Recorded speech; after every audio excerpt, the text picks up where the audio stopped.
नमस्कार दोस्तों, हमारी YouTube चैनल टीचिंग मेथड्स पर आपका फिर से स्वागत है। और मित्रों, आज हम देखेंगे संस्कृत की शिक्षण विधियों के 15 अति महत्वपूर्ण प्रश्न। तो मित्रों, चलते हैं बिना कोई देर किए पहले प्रश्न पे।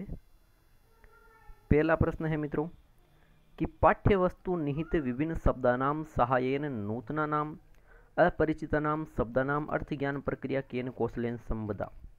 एग्जाम में सबसे पहले पूरा प्रश्न पढ़िए, है ना। थोड़े से प्रश्न को देकर गलती होती है, फिर बाद में जब हम चेक करते हैं ना उत्तर, तब क्या कहते हैं, अरे यार ये तो मेरे को आ रहा था ना, वो उसी वजह से गलती होती है। तो माइंड को पूरा वहाँ पे सेट कीजिए और पढ़िए। देखिए क्या चीज़ लिखी हुई है कि पाठ्य वस्तु में निहित जो विभिन्न शब्द है उनकी सहायता से नूतना नाम अपरिचिता नाम शब्दा नाम, जो नए नूतन यानी नए नवीन, जो अपरिचित जिनको हम नहीं जानते, उन शब्दों को जानने में जो अर्थ ज्ञान की प्रक्रिया है, अर्थ ज्ञान हो रहा है ना, उनको हमने जान लिया है। और अर्थ ज्ञान की प्रक्रिया ये किस कौशल से संबंधित है ना, 4 कौशल होते हैं, है ना।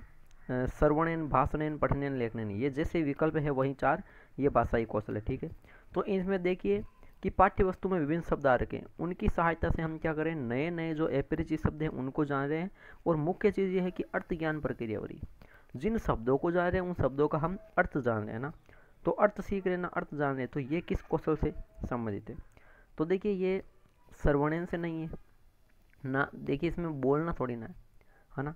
अब देखिए दो चीज़ें होगी, ये हम ना तो सुन रहे हैं ना ये चीज़ ये बोल रहे हैं, ठीक है। अब दो चीज़ें होगी, या तो ये लिखी हुई चीज़ है ना, शब्द लिखे हुए हैं उसको हमने अर्थ ज्ञान किया, या पढ़कर किया है ना। तो ये लेखनेन से संबंधित नहीं है। मुख्य रूप से अगर अर्थ ज्ञान की बात करूँ मित्रों, तो वो हो जाता है पठनेन। कहने का मतलब आप जो पठन कौशल पढ़ोगे, कि पढ़ना किसे कहते हैं या पठन कौशल किसे कहते हैं, तो पठन कौशल किसे कहते हैं, जो भी चीज़ मित्रों आप पढ़ोगे उसको साथ में क्या उसका ग्रहण करना है, अर्थ ग्रहण करना है, ठीक है। अर्थ भी जानना है। आप जो कुछ भी चीज़ पढ़ रहे हो उसका अर्थ समझना जरूरी है, उसे ही पठन कौशल कहेंगे, है ना। अन्यथा वो पठन कौशल नहीं कहलाएगा। मित्रों, वेरी इंपॉर्टेंट क्वेश्चन था। प्रश्न संख्या 1 में विकल्प 3 सही उत्तर हो जाएगा। आगे चलते हैं मित्रों प्रश्न संख्या 2 पर। प्रश्न संख्या 2 देखिए मित्रों कि गृह कार्य से मुख्य उद्देश्य है अस्ति। गृह कार्य का मुख्य उद्देश्य है क्या है। छात्राः गृहे नवीन पाठान पठितुम रुचिम प्रदर्शयेयुः, कि छात्र गृह यानी घर में नवीन पाठों को पढ़ने में रुचि प्रदर्शित करते हैं, तो इसलिए गृह कार्य मुख्य उद्देश्य। तो गृह कार्य देने से क्या छात्र घर पे नवीन पाठों को पढ़ेंगे, नहीं, इस विकल्प को हटा दिया जाए, ठीक है। 3 विकल्प बच रहे हैं, 75%। अभिभावका जानियु, अभिभावक जानते हैं, यत यानी कि छात्रों ने विद्यालय में किम किम पठन्ति, क्या क्या पढ़ा है। क्या गृह कार्य देने से अभिभावक ये जानते हैं कि विद्यालय में छात्रों ने क्या क्या पढ़ा है, तो ये उद्देश्य नहीं, ये उद्देश्य नहीं है। पढ़ने छात्र रुचि वर्धनम, पढ़ने से छात्र की रुचि बढ़ेगी, ये जरूरी नहीं है कि पढ़ने से ही छात्र की रुचि बढ़े। कुछ छात्र लिखने में ज़्यादा रुचि प्रदर्शित करते हैं ना, तो ये विकल्प गलत हो जाएगा। गृह कार्य का मुख्य उद्देश्य क्या है, जो भी विद्यालय में पढ़ाया गया है ना उसका वापस दोहरान हो। कैसे, लिखकर, गृह कार्य में लिखा जाता है, लिखकर उसका वापस दोहरान हो। और जब भी लिखोगे आप, जितनी बार लिखोगे, आपको पता है एक तो है ना आप पढ़ते हो बुक को, है ना, और एक आप उस बुक के नोट्स बनाते हो, लिखते हो ना। तो कहते हैं कि एक बार लिखना और 10 बार, एक बार तो लिखना और 10 बार पढ़ने के बराबर ऐसा माना जाता है ना। तो ज़्यादा से ज़्यादा आपका प्रयास ये रहना चाहिए कि जो भी चीज़ पढ़ रहे हो उसको थोड़ा सा सोर्स में लिख कर पढ़ें, ताकि स्थायी रूप से याद रहे, है ना। बस यही चीज़ है। गृह कार्य का मुख्य उद्देश्य क्या है कि पठित पाठान, जो भी पढ़े हुए पाठ है, अधिकृत्य उन पे जो आधारित अभ्यासम कुर्यो, उनका अभ्यास हो जाता है, उनका अभ्यास हो जाता है, या कह सकते हैं उनका दोहरान हो जाता है। मित्रों, वेरी इंपॉर्टेंट क्वेश्चन था, बहुत अच्छा प्रश्न था। विकल्प 4 सही हो जाता है प्रश्न संख्या 2 में। आगे चलिए प्रश्न संख्या 3 पर मित्रों। प्रश्न संख्या 3, वैदिक काले कस्मात् संस्कारात् परम शिक्षायाः प्रारंभ है, कि जो वैदिक काल है उसमें कस्मात् कौन से, संस्कारात् परम, परम यानी बाद में, किस संस्कार के बाद वैदिक काल में शिक्षायाः प्रारंभ है, शिक्षा का प्रारंभ होता था, है ना, ये पूछा है। तो गर्भाधान संस्कार, तो देखिए गर्भाधान तो गर्भ से संबंधित है। कर्णवेद में कान को बींधा जाता है, नामकरण में नाम निकाला जाता है, ठीक है। ये तो वैदिक काल में शिक्षा से संबंधित नहीं है ना।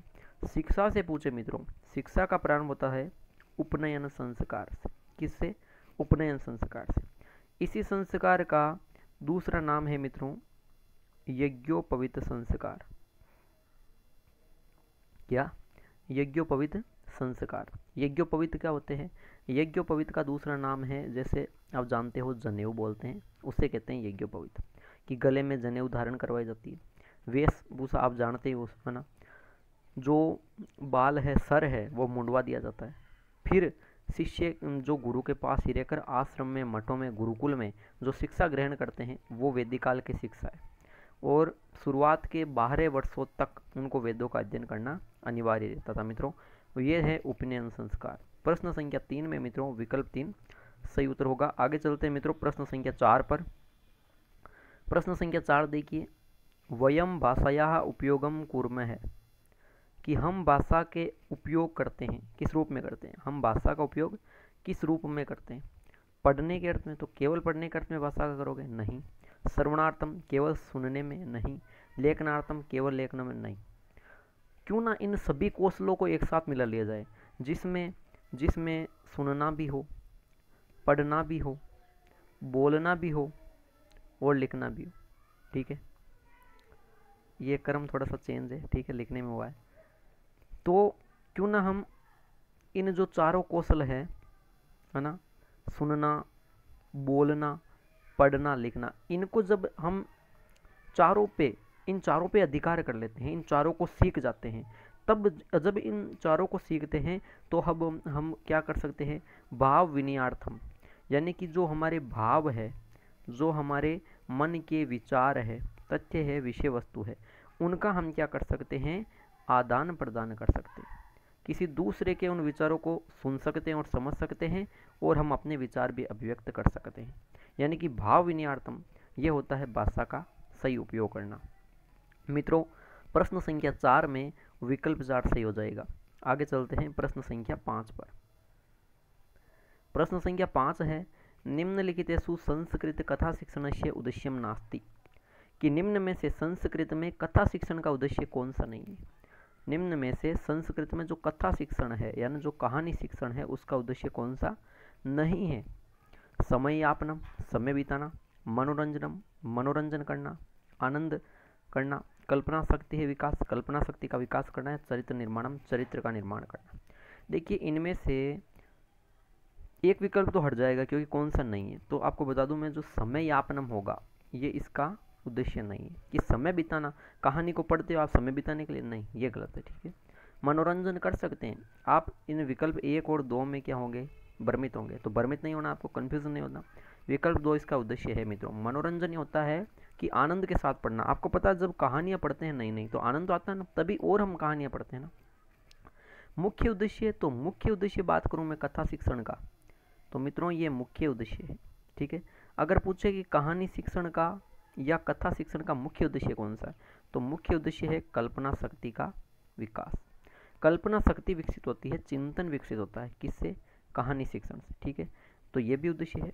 और इसके अलावा चरित्र निर्माण भी है। अच्छी अच्छी कहानियाँ पढ़ेंगे, जैसे महापुरुषों की कहानियाँ पढ़ेंगे तो उनके जीवन से हम कुछ सबक लेंगे, कुछ सीख लेंगे। उन सीख को हम अपने जीवन में, व्यवहार में उतारेंगे, तो इससे हमारा चरित्र क्या होगा? अच्छा होगा, चरित्र का निर्माण भी होगा। तो समय यापनम ये कथा शिक्षण का उद्देश्य नहीं है मित्रों। प्रश्न संख्या 5 में विकल्प 1 सही हो जाएगा। आगे चलते हैं प्रश्न संख्या 6 पर। प्रश्न संख्या 6 देखिए मित्रों, बलागातस्याभास है क्रियते, कि बलागात जो अभ्यास है वो किया जाता है। बलागात क्या होता है? जैसे कोई वाक्य है, उसमें कुछ शब्द ऐसे आते हैं जिन पे ज़्यादा जोर देना पड़ता है, ज़्यादा बल दिया जाता है ना, तो वो होता है बलागात। ठीक है, एक तो बलागात हो गया। बलागात के अलावा मैं और बात करूं तो जैसे लय, यति, गति, विराम, अनुतान, स्वर, सुर, ये चीज़ें होती है। ये चीज़ें सारी की सारी याद कर लेना मित्रों। ये सारी की सारी एक ही चीज़ में आएगी। किसमें? मौन वाचन में बलागात का क्या मतलब है? मौन वाचन करेंगे तो पता ही नहीं चलेगा, है ना, किस चीज़ का मौन वाचन किससे कैसे किया। ठीक है, लिखित रचना में बलागात नहीं होता, ना ही गहन पठन में होता है। पठन में तो होगा नहीं। ठीक है, मुख्य रूप से बलागात होता है जो संभाषण लेखन होता है ना, तो कहीं पे अगर संभाषण नाम आए, कहीं पे अगर भाषण नाम आए, भाषण कौशल, संभाषण कौशल, वदन कौशल या बोलना आ जाए या उच्चारण शिक्षण आ जाए मित्रों, तो इसका मतलब क्या, उसमें ही बलागात अभ्यास किया जाता है। वेरी इंपॉर्टेंट क्वेश्चन है मित्रों, याद रखना। प्रश्न संख्या 6 में विकल्प 2 सही हो जाएगा। आगे चलते हैं मित्रों प्रश्न संख्या 7 पर। प्रश्न संख्या 7 देखिए, संस्कृत भाषायाम, संस्कृत भाषा में कथितादेशानुसारेण, कहे हुए आदेश के अनुसार कार्य संपादनेन विकासो भवति। संस्कृत भाषा में कहे गए आदेश के अनुसार, तो मान लीजिए आदेश किसने दिया, आदेश कौन देगा, गुरु, ठीक है, गुरु देगा मित्रों, ठीक है, गुरु ने आदेश दिया है, तो फिर कार्य संपादन, कार्य पूरा हो जाता है, कौन करता है कार्य, शिष्य करेगा। तो ये किस प्रकार का विकास होता है ये पूछा है। तो मुख्य चीज क्या है कि गुरु ने तो कहा है, लेकिन कार्य संपादन, तो यहाँ पे विकास किसका होगा, पहली चीज तो ये बताओ, गुरु का विकास पूछा है शिष्य का, तो आपको पता है जाहिर सी बात है शिष्य का विकास होगा, गुरु का विकास ऑलरेडी हो चुका है ना, तो ये विकास किसका होगा, शिष्य का। अब शिष्य का किस प्रकार का होगा, तो देखिए शिष्य ने क्या किया है, कार्य पूरा किया है ना, तो मतलब गुरु ने तो बोला है, तो यहाँ पे बोलने के अभ्यास का थोड़े ना होगा, शिष्य ने सुनकर, उस जो आदेश गुरु ने दिया उसको सुनकर शिष्य ने वो काम पूरा किया। इसका मतलब क्या है, इसका मतलब है सुनकर पूरा किया है, तो वहाँ पे श्रवण कौशल का विकास होगा ना भाई, विकल्प 3 सही हो जाएगा ना। लेखन कौशल, व्याकरण दक्षता, भाषण कौशल नहीं आएंगे, यहाँ श्रवण कौशल का विकास पूर्ण हो रहा है मित्रों, है ना। तो इसका मतलब क्या है मित्रों, इसका मतलब है कि प्रश्न संख्या जो 7 है वहाँ पे विकल्प 3 सही हो जाता है। आगे चलते हैं मित्रों प्रश्न संख्या 8 में। प्रश्न संख्या 8 देखिए, अच्छा प्रश्न है, भवतः है, भवतः यानी आपके, मते यानी मत में, आपकी राय में, आपके अनुसार, शिक्षा यहाँ कस्य क्षेत्र से, शिक्षा के किस क्षेत्र में, आपके अनुसार शिक्षा के किस क्षेत्र में समस्या सर्वतो महत्वपूर्ण, समस्या सबसे ज़्यादा महत्वपूर्ण होती है, आपके अनुसार शिक्षा के किस क्षेत्र में समस्या सबसे ज़्यादा महत्वपूर्ण होती है, प्राथमिक क्षेत्र से, उच्च प्राथमिक क्षेत्र से, माध्यमिक क्षेत्र से या तकनीकी शिक्षा क्षेत्र से, है ना। तो आपको पता है कि प्राथमिक शिक्षा क्षेत्र ये क्या है, ये विद्यालय का कहूँ या शिक्षा की कहूँ नींव है, उसका आधार है, और नींव या आधार को मजबूत करना पड़ता है। आपको पता है प्राथमिक शिक्षा क्षेत्र में जो गलती हो जाती है, चाहे उच्चारण की हो, चाहे लिखने पढ़ने की, जो भी जितनी भी त्रुटियां हो जाती है, उनको हम इन स्टेज पे नहीं सुधार सकते। उच्च प्राथमिक, माध्यमिक या तकनीकी अलग चीज़ हो गई, तो इन स्टेज पर हम बाद में नहीं सुधार सकते। जितनी भी चीज़ें सुधारने की होती है, सिखाने की होती है, वो प्राथमिक स्तर पर ही सिखाई जाती है मित्रों, है ना, आपको पता है। तो शिक्षा के क्षेत्र में समस्या सबसे ज़्यादा महत्वपूर्ण होती है प्राथमिक क्षेत्र पर, है ना मित्रों। विकल्प 1 सही हो जाएगा प्रश्न संख्या 8 में। आगे चलिए प्रश्न संख्या 9 पर। प्रश्न संख्या 9 देखिए मित्रों, छात्रा, छात्रा मतलब छात्रा नहीं होगी, लड़की नहीं होगी, छात्रा मतलब जो छात्र छात्राएं हैं वो कम गुणम, किस गुण को, वीक्ष्य, वीक्ष्य मतलब देख कर, किस गुण को छात्र देख कर अध्यापक का सम्मान करते हैं, अध्यापकम सम्मानयन्ति, छात्र किस गुण को देखकर अध्यापक का सम्मान करते हैं, समय पालनम, कर्तव्यनिष्ठाम, सर्वदा क्रीडार्थम यह प्रयस्यति, निष्पक्ष व्यवहार है, कि अध्यापकों के किस गुणों को देखकर छात्र मुख्य रूप से उनका सम्मान करते हैं, सबसे ज़्यादा ऐसा कौन सा मुख्य गुण है। तो देखिए समय पालन, तो समय पालन तो ये तो अध्यापक के लिए बेटर है ना, छात्र ये गुण नहीं देखेंगे, ठीक है। सर्वदा, हमेशा, खेलने को ही अध्यापक हमेशा खेलने को बोले, पढ़ने को नहीं बोले, तो इस गुण को देखकर अध्यापकों का सम्मान होगा, नहीं होगा। 2 विकल्प बचे हैं और 2 में भ्रमित होंगे आप। एक तो है कर्तव्य निष्ठा, कि अध्यापक के जो कर्तव्य है, जो ईमानदारी है, उसके प्रति वो क्या रहे, कर्तव्यनिष्ठ रहे अपने कार्यों के प्रति ना, ये गुण देखकर, या फिर निष्पक्ष व्यवहार है। बात क्या आ रही है, गुण कौन देख रहा है, पहले तो ये देखो छात्र देख रहे हैं ना। अगर अभिभावक या विद्यालय देखेगा तब तो कर्तव्यनिष्ठ हो जाता, लेकिन मुख्य रूप से याद रखना विकल्प 4 से होगा यहाँ पे निष्पक्ष व्यवहार। निष्पक्ष व्यवहार कि जो शिक्षक है, कक्षा में जितने भी छात्र हैं, मंद बुद्धि है, प्रतिभाशाली, सभी के साथ बिना किसी भेदभाव के, बिना किसी पक्ष के साथ व्यवहार करें, वो होता है निष्पक्ष व्यवहार। मित्रों प्रश्न संख्या 9 में विकल्प 4 सही उत्तर है। आगे चलते हैं प्रश्न संख्या 10 पे चलिए। प्रश्न संख्या 10 देखिए कि भंडारकर पद्धत्या अपरम नाम किम, कि जो भंडारकर पद्धति है, भंडारकर विधि आपने पढ़ी है, अपरम इसका दूसरा नाम, अपरम यानी दूसरा, नाम यानी नाम, किम यानी क्या है, भंडारकर पद्धति का दूसरा नाम क्या है। सहयोग पद्धति, उसको तो साचर्य पद्धति कहेंगे, नहीं होगा। सूत्र पद्धति, वैदिक काल में सूत्र रटवाए जाते हैं, नहीं होगा। व्याख्या पद्धति जिसमें व्याख्या, टिप्पणी, है ना, आलोचना की जाती है, वो व्याख्या पद्धति होती है, ये भी नहीं होगी। भंडारकर पद्धति कहते हैं अनुवाद पद्धति, पूरा नाम होगा इसका व्याकरण अनुवाद विधि। व्याकरण अनुवाद लिख दूं मैं, व्याकरण अनुवाद विधि पूरा नाम है, तो कहीं पे अनुवाद विधि भी आ सकता है, ठीक है, कंफ्यूज मत होना, यहाँ पे अनुवाद पद्धति या व्याकरण अनुवाद एक ही चीज़ है, ठीक है। लाए कौन थे इसको, देखिए नाम तो व्याकरण अनुवाद विधि है, लेकिन इसका जो प्रतिपादक या प्रवर्तक है वो माने जाते हैं डॉक्टर रामकृष्ण गोपाल भंडारकर, इसीलिए इस विधि को फिर भंडारकर कहा गया। लॉर्ड मैकाले की जो पद्धति थी, शिक्षा पद्धति अंग्रेजी, उसका थोड़ा सा प्रभाव इस पे पड़ा, क्योंकि जैसे ही मैकाले नीति हटी वैसे ही इस विधि का विकास हुआ, ठीक है। मुख्य चीज़ इसकी क्या है, इसकी मुख्य चीज़ ये है कि व्याकरण का अनुवाद करवाया जाता है, इसमें 2 भाषाएं सिखाई जाती है, ठीक है, 2, लेकिन इसकी मुख्य विशेषता यह है कि सबसे पहले द्वितीय भाषा का अनुवाद सिखाया जाता है और बाद में प्रथम भाषा का, ठीक है। जैसे मातृभाषा से आपको हिंदी सिखाई जा रही है, तो पहले हिंदी का व्याकरण पढ़वाया जाएगा, फिर उसे मातृभाषा में बताया जाएगा, ठीक है। तो द्वितीय भाषा का इसमें प्रमुखता दी जाती है, यह व्याकरण अनुवाद विधि कहलाती है मित्रों। वेरी इंपॉर्टेंट क्वेश्चन है, विकल्प 2 सही हो जाएगा प्रश्न संख्या 10 में। चलते हैं प्रश्न संख्या 11वें पे मित्रों। मौखिक मूल्यांकन ने आयाति, कि मौखिक मूल्यांकन नहीं आता, इस 4 विकल्प में मौखिक मूल्यांकन किस चीज़ में नहीं होता है। सलाका क्या होती है, एक पुस्तक होती है, सलाका होती है एक छोटी सी छड़ी, इतनी सी छड़ी होती है, पतली छड़ी, ठीक है, पतली छड़ी। वैसे सलाका करते हैं कि सोने की छड़ी, सोने की जरूर नहीं है, छोटी सी जो लकड़ी की होती है, जैसे नीम की डंठल वगैरह होती है, ठीक है, वही काफ़ी है ना। जैसे पुराने समय में क्या करते थे, आज तो शिक्षक बहुत कम करते हैं, है ना, छड़ी कहाँ, पेन मतलब किताब में रख लेते, ठीक है, जहाँ पहले किताब बंद की जाती वहाँ पे एक छड़ी रख देते, ठीक है। वापिस जब उस किताब को खोला जाता, प्रश्न पूछ जाते, जहाँ पे वो छड़ी होती वहाँ से खोल के सीधा प्रश्न पूछ लेते शिक्षक छात्रों से, फिर छात्र बताते ये होती है सलाका परीक्षा। तो पूछते हैं, बताते हैं, मतलब ये तो मौखिक है ना, ये तो मौखिक है। अंत्याक्षरी, आपको पता है अंत्याक्षरी भी मौखिक है। हास्य कणिका कहने का मतलब है चुटकुले, हंसाने वाले, हास्य कणिका नाम से पता चलता है चुटकुले होते हैं, ठीक है। तो ये भी क्या, ये भी बोल के सुना जाए तो मौखिक मूल्यांकन आ जाता है इसमें। किसमें न आयाती, किसमें नहीं आता, तो निबंध लेखन में नहीं आएगा। आपको पता है निबंध लेखन नहीं, तो लेखन कौशल का विकास हो रहा है। हमें मौखिक का पूछा है मित्रों। प्रश्न संख्या 11वें में उत्तर हो जाएगा विकल्प 3। आगे चलते हैं प्रश्न संख्या 12वें में। प्रश्न संख्या 12वां देखिए मित्रों, प्रश्न संख्या 12वां क्या है मित्रों, कि प्रतिकक्षम, जो प्रति कक्षा है, प्रत्येक कक्षा में अधिक से अधिक कति छात्रा भवेयु, कितने छात्र होने चाहिए। प्रत्येक कक्षा में अधिक से अधिक कितने छात्र होने चाहिए। अब देखिए होने को तो कितने भी हो सकते हैं ना, 20, 45, 50 इतना। अब आप देखिए ना तो 20 रहेंगे उपयुक्त, ना 70 रहेंगे, ज़्यादा हो जाएंगे, और 20 कम हो जाएंगे, ठीक है।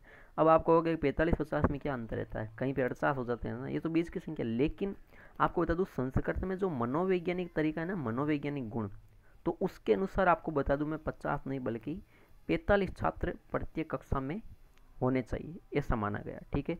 तो ये याद रखना, बिल्कुल अच्छा प्रश्न है। प्रश्न संख्या 12वें में विकल्प 2 सही हो जाता है। आगे चलते हैं मित्रों प्रश्न संख्या 13वें पे। यदि छात्र है उत्तरम न ददाति, कि यदि छात्र उत्तर नहीं देता है तो, यदि छात्र किसी प्रश्न का उत्तर नहीं देता है तो क्या करना चाहिए। स्वयं उत्तरेत, क्या शिक्षक खुद ही उत्तर देगा, वो बाद की चीज़ है, खुद ही देगा तो पूछा किस लिए, है ना, तो ये विकल्प हटा दो। दंडम दज्जातम, नहीं, दंड तो हटा ही दो, दंड तो देना ही नहीं है, ठीक है। अन्य पृष्ठव्या, किसी एक प्रश्न का उत्तर नहीं आ रहा तो क्या दूसरा प्रश्न पूछ ले, दूसरा पूछेगा लेकिन पहले का समाधान बताएगा ना, तो अन्य पृष्ठव्या हटा लो इसको। कारणम अन्वेषणीयम, उसके कारण की खोज करो, उस कारण का पता लगाओ क्यों नहीं बता पा रहा है ना। क्या वो बोलने में हिचकिचाहट है, संकोची बालक है, या फिर वो बालक पढ़ना नहीं चाहता, या फिर उस बालक को उस प्रश्न का उत्तर नहीं आता, या फिर वे सही प्रकार से बोल नहीं पाता। कारण क्या, उस कारण की खोज करो, उस कारण को दूर करो, कारण का पता लगाओ, पहले निदान होगा, फिर सुधार होगा, उपचार होगा, फिर बाद में, है ना। तो अच्छा प्रश्न है। प्रश्न संख्या में 13वां प्रश्न है उसमें विकल्प 4 सही हो जाता है ना। ऐसे मत कहना कि सर ये बहुत इजी प्रश्न है, प्रश्न संख्या 13 इजी है, लेकिन लेवल जितना है ना रीट का उतने आएंगे, ठीक है।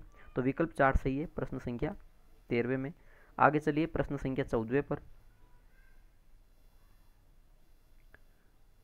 प्रश्न संख्या 14 है मित्रों, अन्य भाषाणाम माध्यमेन विना संस्कृत शिक्षणम कस्मिन् विधे अस्ति, कि अन्य भाषाओं में माध्यम के बिना, कि दूसरी भाषा का जो माध्यम नहीं बनाया जाता है, विना या नहीं, संस्कृत शिक्षण में ही कस्मिन् विधे अस्ति, कि जैसे मान लीजिए संस्कृत सिखानी है, संस्कृत शिक्षण आया ना, यहाँ पे संस्कृत शिक्षण करवाया जाएगा, वो इसी संस्कृत माध्यम से ही करवाया जा रहा है, बिना किसी भाषा के माध्यम के, बिना दूसरी भाषा के माध्यम बिना ना। संस्कृत को हिंदी में नहीं सिखा रहे, संस्कृत को संस्कृत में ही सिखा रहे। ये कौन सी विधि है मित्रों? यानी कि दूसरी भाषा का यहाँ पे प्रयोग नहीं हो रहा है, ठीक है, ना ही मातृभाषा का प्रयोग हो रहा है। इस विधि में मातृभाषा का प्रयोग वर्जित है, मातृभाषा का प्रयोग नहीं करना है। जिस भाषा को सिखाना उसी में सिखाओ, संस्कृत को संस्कृत माध्यम में बोलकर सिखाओ, हिंदी को हिंदी में, अंग्रेजी को अंग्रेजी में सिखाओ। ये कौन सी विधि है? व्याकरण अनुवाद विधि हमने पढ़ ली अच्छी तरह से पिछले प्रश्न में, है ना, इसी वीडियो में, तो ये नहीं होगी। पाठ्य पुस्तक विधि में नहीं है, अप्रत्यक्ष विधि तो कोई है ही नहीं, ये हो जाती है मित्रों प्रत्यक्ष विधि। इस प्रत्यक्ष विधि को सुगम विधि भी कहेंगे, निर्बाध विधि भी कहेंगे और डायरेक्ट मेथड भी कहेंगे, यानी कि माध्यम टू माध्यम सिखाना, इसकी मुख्य विशेषता है माध्यम में सिखाना, ठीक है। तो बस यही हो रही है आपके अब प्रत्यक्ष विधि में, यही है मुख्य चीज़ें, सुगम विधि, निर्बाध विधि, डायरेक्ट मेथड कहते हैं, माध्यम से सिखाया जाता है, मातृभाषा का प्रयोग वर्जित है, ठीक है। ये इसकी विशेषताएं हैं प्रत्यक्ष विधि की। मित्रों विकल्प 3 सही है प्रश्न संख्या 14 में। आगे चलते हैं आज के अंतिम प्रश्न पे, प्रश्न संख्या 15 कि छात्र है सह किधर सह व्यवहार है उचित।